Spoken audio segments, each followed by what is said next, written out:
Pendulum. ഇത് വലുതായിട്ടൊന്നും പഠിക്കുകയൊന്നും വേണ്ട, എന്നാലും ചില ക്വസ്റ്റ്യൻസ് ഒക്കെ ചെയ്യാൻ വേണ്ടി മാത്രമാണ് ഈ ടോപ്പിക്ക് പഠിപ്പിക്കുന്നത് കേട്ടോ. സിമ്പിൾ പെൻഡുലം എന്ന് പറഞ്ഞാൽ അറിയാലോ എന്താണ്. നമ്മൾ ഒരു ഒരു ഏതെങ്കിലും ഒരു സ്ട്രിങ്ങിൻ്റെ അറ്റത്ത് എന്തെങ്കിലും ഒരു വെയിറ്റ് ഹാങ് ചെയ്തിട്ട് അതിനെ ഓസിലേറ്റ് ചെയ്യിപ്പിക്കുമ്പം ഉണ്ടാകുന്ന ആ ഒരു കൺസെപ്റ്റാണ് സിമ്പിൾ പെൻഡുലം എന്ന് പറയുന്നത് അല്ലേ. അപ്പം അത് ഞാനിവിടെ എന്ത് ചെയ്തു, ഇവിടെ ഞാനൊരു റിജിഡ് ഫിക്സഡ് ആയിട്ടുള്ള ഒരു എന്തെങ്കിലും അതായത് ഹാങ് ചെയ്യാൻ വേണ്ടിയുള്ളൊരു സെറ്റപ്പ് ഞാൻ ചെയ്തു.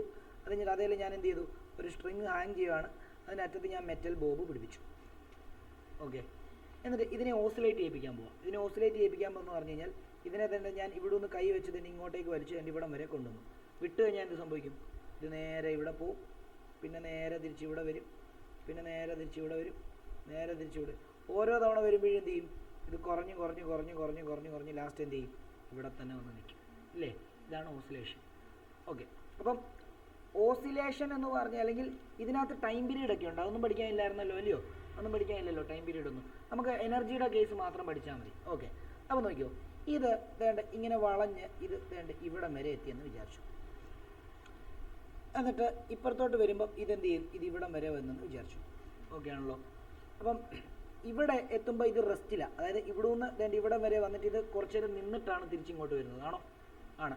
നിൽക്കുമ്പോൾ അതിന് എന്ത് എനർജി മാത്രമേ ഉള്ളൂ, ഒരു പൊസിഷൻ നിൽക്കുമ്പോൾ അതിന് പൊട്ടൻഷ്യൽ എനർജി മാത്രമേ ഉള്ളൂ. കാരണം നോക്കി, ഇതായിരുന്നു നമ്മുടെ നോർമൽ ലെവല്, അതിൻ്റെ അവിടെ നിന്ന് വേണ്ട ഒരു എച്ച് ഹൈറ്റിലാണ് ഇത് നിൽക്കുന്നത്. ഓക്കെ, അപ്പോൾ ഇവിടെ പൊട്ടൻഷ്യൽ എനർജി എന്ന് പറയുന്നത് mgh ആണ്. കൈനറ്റിക് എനർജി ഇല്ല, കാരണം എന്താ, കൈനറ്റിക് എനർജി സീറോ, മൂവ്മെൻറ്റ് ഇല്ല, ആ ഒരു ഇൻസ്റ്റൻറ്റിലത്തെ കാര്യമാണ് പറയുന്നത്.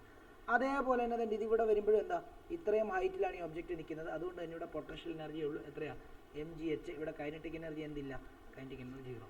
ഇതിങ്ങനെ മോഷനിലാണ്. മോഷനിലെത്തുമ്പോൾ തന്നെ ഈ ഒരു പോയിന്റിൽ അത് മോഷനിലായിരിക്കുമോ റെസ്റ്റിലായിരിക്കുമോ, മോഷനിലായിരിക്കും അല്ലേ. ഈ ഒരു പോയിന്റിൽ അത് മോഷനിലായിരിക്കും. അങ്ങനെയാണെങ്കിൽ അവിടുത്തെ മോഷനിലാണെങ്കിൽ അവിടെ പൊട്ടൻഷ്യൽ എനർജി ഉണ്ടോ, ഇല്ല. അവിടുത്തെ പൊട്ടൻഷ്യൽ എനർജി എന്താ, പൊട്ടൻഷ്യൽ സീറോ. കൈനറ്റിക് എനർജി എന്തായിരിക്കും, കൈനറ്റിക് എനർജി എന്ന് പറയുമ്പോഴത്തേക്ക് എന്തായിരിക്കും, mgh തന്നെയായിരിക്കും. പക്ഷേ ടോട്ടൽ എനർജി എന്തായിരിക്കണം, mgh ആയിരിക്കും. അപ്പോൾ ഇവിടെ കൈനറ്റിക് എനർജി ഉണ്ടെന്നുള്ളതാണ് നമുക്ക് മനസ്സിലാക്കേണ്ടത്. അപ്പോൾ ഇവിടുത്തെ കൈനറ്റിക് എനർജി എന്താ, mgh. അതെന്തുകൊണ്ടാണ് ഇവിടുത്തെ കൈനറ്റിക് എനർജി mgh ആയത്? കാരണം ഏതൊരു ഇപ്പോൾ ഒരു എന്താ ഒരു സിസ്റ്റം ആണത്, എന്താ പെൻഡുലം. ആ സിസ്റ്റത്തിലെ ടോട്ടൽ എനർജി എപ്പോഴും എന്തായിരിക്കണം, കൺസേർവ്ഡ് ആയിരിക്കണം എന്നാണ് പറയുന്നത്. അപ്പോൾ ഇവിടെ ഉള്ള ടോട്ടൽ എനർജി കണ്ടോ, P + K mgh. ഇവിടെ ഉള്ള ടോട്ടൽ എനർജി P + K അതും mgh. അപ്പോൾ ഇവിടെ ഉള്ളത് എന്തായിരിക്കണം, mgh തന്നെ ആയിരിക്കണം.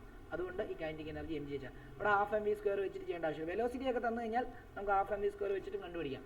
ഓൾറെഡി അതിനെയൊക്കെ കൺവേർട്ട് ചെയ്തിട്ടാണല്ലോ നമ്മൾ മറ്റേ ഓർക്കുന്നുണ്ടോ, v² - u² = 2as നമ്മൾ u0 കൊടുത്തിട്ട് v² = 2gh എന്ന് കണ്ടുപിടിച്ചിട്ട് അവിടെ നിന്നാണ് നമ്മൾ mgh എന്നാക്കിയത്. അപ്പം ശരിക്കും ഈ വെലോസിറ്റിയുടെ കൺസെപ്റ്റ് ഓൾറെഡി ഇതിനകത്തും വരുന്നുണ്ട്, മനസ്സിലായോ. അപ്പം അത് കൺവേർട്ട് ചെയ്തിട്ടാണ് നമ്മൾ ഇതിങ്ങനെ കൊണ്ടുവന്നത്. അപ്പോൾ ഇതും കൂടെ ഒന്ന് ആലോചിച്ച് വെച്ചു, അത്രേ ഉള്ളൂ.